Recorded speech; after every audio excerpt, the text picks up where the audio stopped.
The official visit of President Sadir Japarov to Tajikistan has ended. He visited the republic on June 28 to 29. During the visit, the head of state visited the Dusti Square in Dushanbe, where he later read at the monument to the founder of the Tajik state, Ismaili Somoni.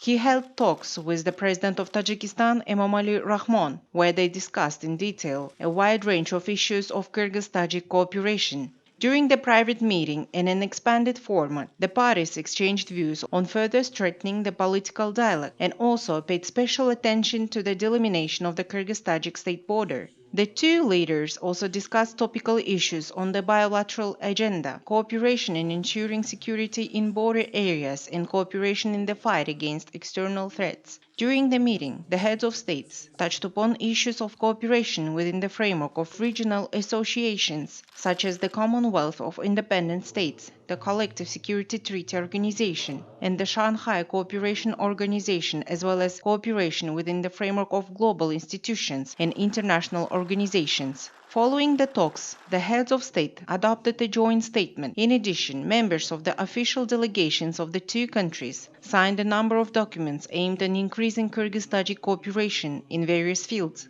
And on the eve of completing an official visit to Tajikistan, President Sadir Japarov flew to Bishkek.